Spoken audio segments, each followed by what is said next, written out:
Good evening, I'm John Carter and welcome to Poland Daily. The Law and Justice Party have comfortably won the European parliamentary elections in Poland. 45.4% of the public voted for candidates from the United Right.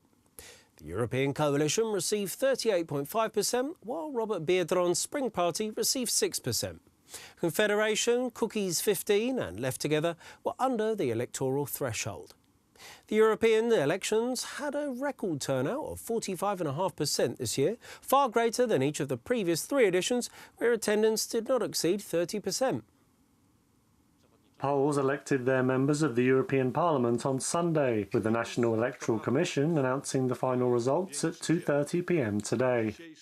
Law and Justice received 45.38% of the votes. The European Coalition got 38.47%, and Spring 6.06%. Confederation and Cookies 15 found themselves below the electoral threshold, with 4.55 and 3.69% of the votes respectively.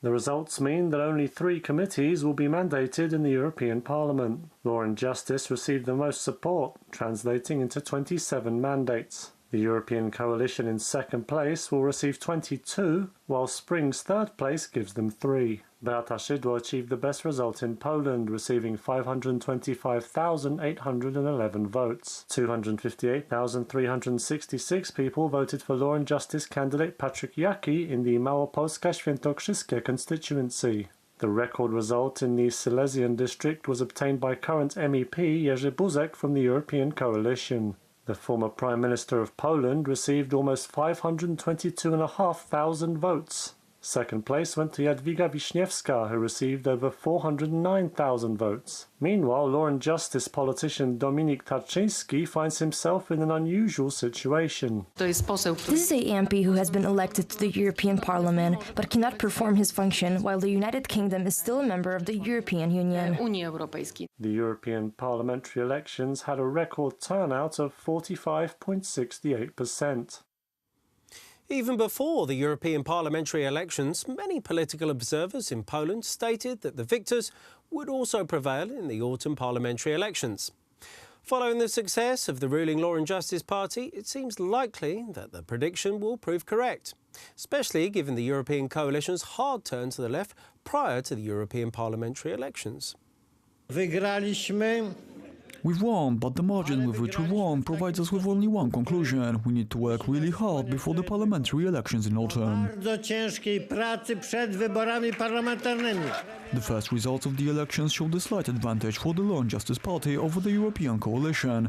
Today, the margin has substantially risen for Kaczyński's party, which now has a 7% advantage over their biggest rival. Our success is the greatest score of any political party in Poland since the '89 elections. However, this outcome is not the signal for us to stop working, not by a long shot. The leader of the European coalition put on a brave face yesterday. That's just the first round. Everything is ahead of us. All of us did an amazing job in creating the European coalition. Around 7 million votes for our party is a great success. Today, however, it turned out it was a clear defeat for the opposition. Jest standardem, myślę, cywilizowanego świata.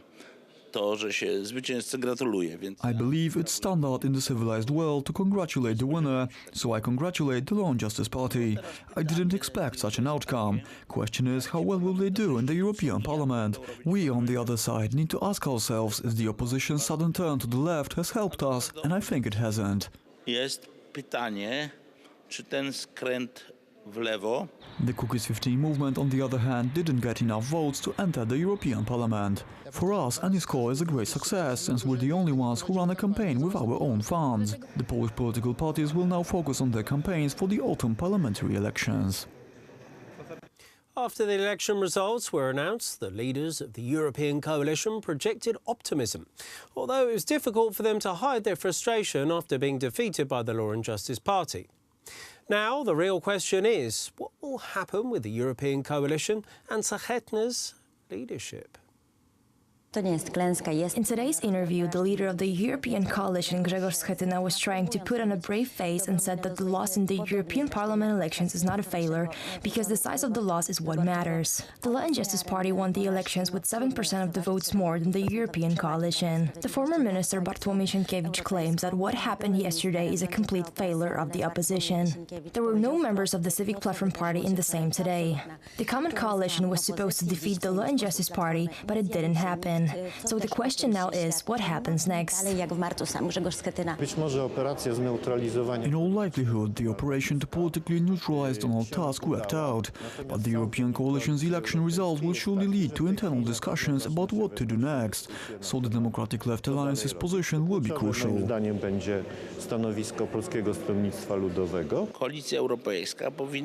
my opinion, the European coalition should head more to the center. I think the Spring Party should join the coalition. We can see clearly that the Polish People's Party has lost several dozen % of its voters.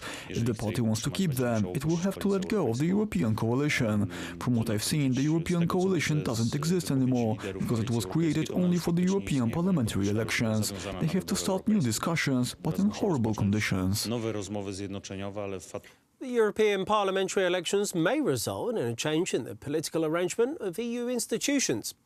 Eurosceptic or right-wing parties were victorious in 3 major EU countries: the UK, Italy and France. Political change also took place in Austria, where the Chancellor Sebastian Kurz's government failed to win a vote of confidence in the parliament. There were no surprises in Germany. The majority of votes were picked up by Chancellor Angela Merkel's CDU, together with their Bavarian sister party, CSU. This election result, however, is the worst in their history. The Greens, on the other hand, had reasons to celebrate, significantly improving their results from 5 years ago. National Rally achieved the most votes in France, with Marine Le Pen's party overtaking President Emmanuel Macron's. The French people have chosen the National Rally. It's a victory that I dedicate to the community, who on this night have regained power with pride and dignity. Most voters in Italy put their trust in Lega. The party's leader, Deputy Prime Minister Matteo Salvini, thanked voters for the result. The result confirmed our expectations. We will not be celebrating long. Now it's time for responsible action. Millions of people trusted us and we have a historic mission ahead of us. We are now focusing on the European debate on the right to work, healthcare, security, the right of families to have children, and the right of young people to have stable work. In the United Kingdom, the best result was achieved by Nigel Farage's Eurosceptic Brexit Party. This is a vote that says, put no-deal Brexit back on the table, make it part of our negotiations, because without that you've got no chance of getting a sensible free trade deal. And I want us, as the Brexit Party, to be engaged in that. But it's also a vote that says the 31st of October is the next really big day in this process. Viktor Orban's Fidesz party won convincingly in Hungary. With the biggest turnout in history, Hungarians proved that Hungary is a European nation. Europe is our home, and we will be changing it. Hundreds of thousands of Brazilians took to the street across the country yesterday to protest the parliament's unwillingness to approve President Bolsonaro's political reforms. The protesters blame a group of centrist parties for stalling Bolsonaro's legislative agenda. President Bolsonaro's supporters took to the streets in response to what they argue is a corrupt political system, and in particular the center parties, which haven't allowed Bolsonaro to implement his policies in areas such as security, education and economy.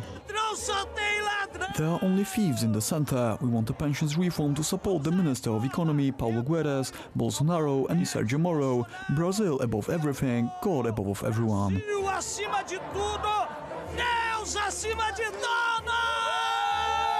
Bolsonaro's supporters argue that the current president is standing by his core pledge by not engaging in the traditional political horse trading in the capital city Brasilia, that is largely blamed for the stunning levels of corruption among the nation's political class.